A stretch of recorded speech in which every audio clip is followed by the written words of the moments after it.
Hi guys, day 17 na. Ilang kembot na lang tapos na normal na naman. So, nagmarinate ako ng chicken.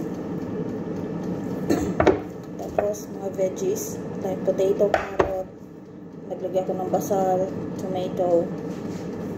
Tapos dito naman sa chicken, minarinate ko siya sa raw ketchup,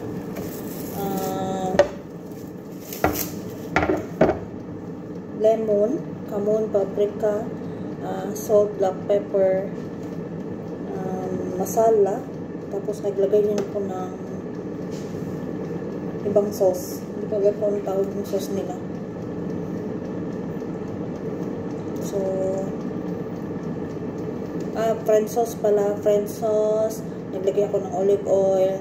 Naglagay ako ng Thousand Island.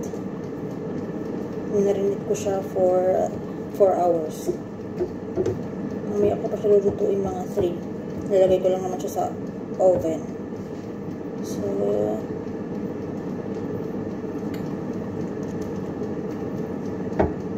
tapos gagawa ko ng pasta.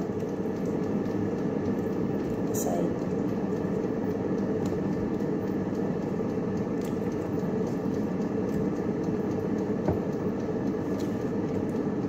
Ito pa paano merong side, ibang side. Tapos gagawa din ako ng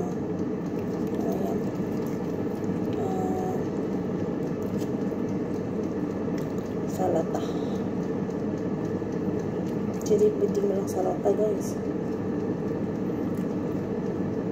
Yung ang amo kong babae, kaluluwan niya parang hiwalay sa ano pag walang salata.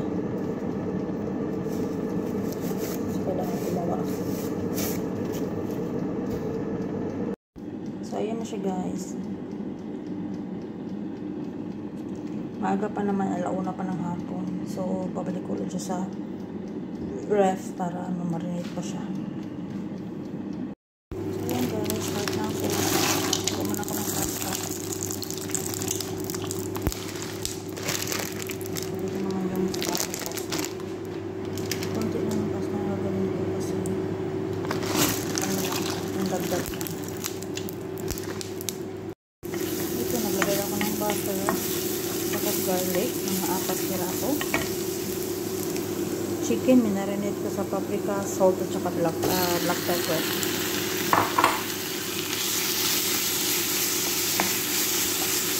Simple lang naman ito na ano guys, ng pasta.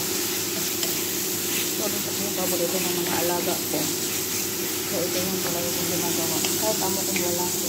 Ito yung klase ng pasta. So, ano na natin yung manok. Nakapagsaing na din ako. Tapos na siya.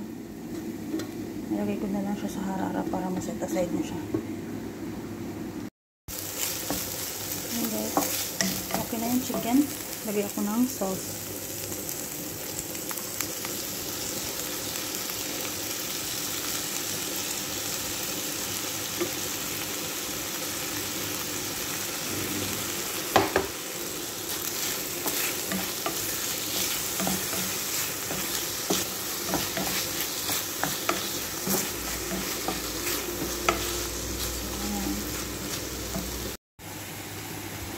Guys, maglagay tayo ng konting tubig ng pinagkuluan ng pasta.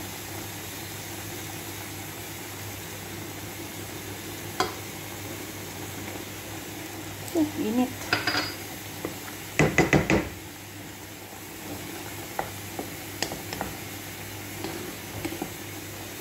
Lapit na din ito guys.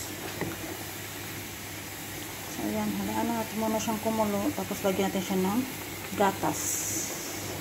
Ayan guys, nag-add ako ng gatas. Konti lang. Hindi masyadong marami para pa-creamy lang.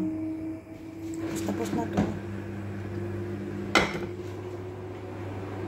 Ayan guys, kumulo na siya.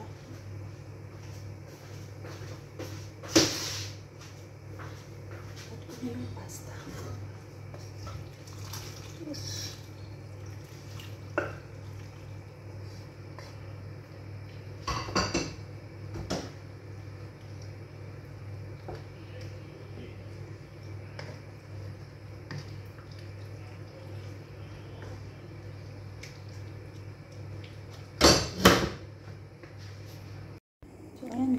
ko na siya.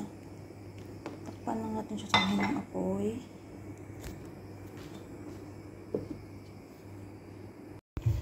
Ayan guys, lalagay ko na siya sa oven.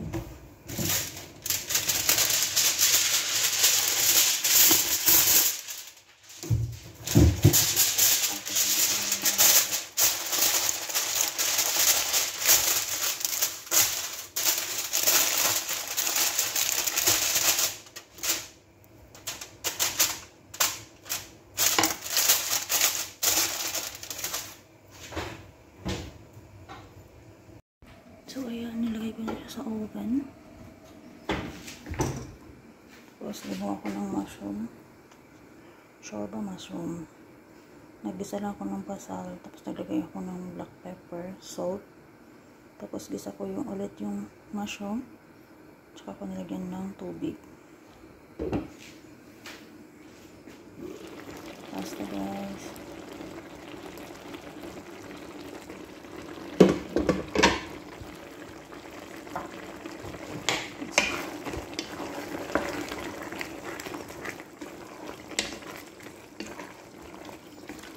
Huwag kalimutang tikman guys ha. Ayan guys, okay na yung pasta.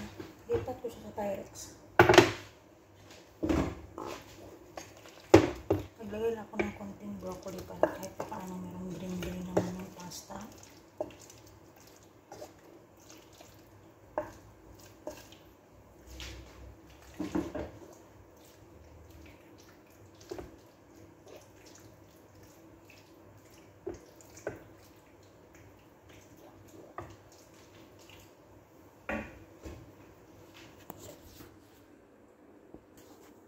So, ayan guys. Takpan ko muna siya ng aluminum foil. Before mag-adan, mga 5 o'clock, lagyan ko siya ng cheese sa ibabaw para parang bake na din siya. So, ayan.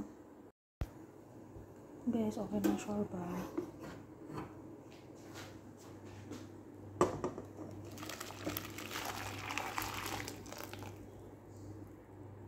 Side na lang natin siya.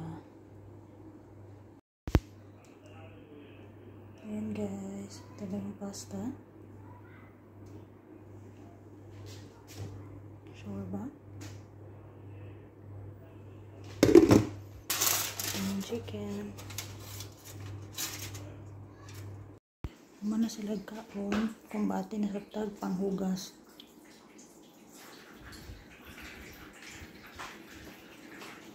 Sunog.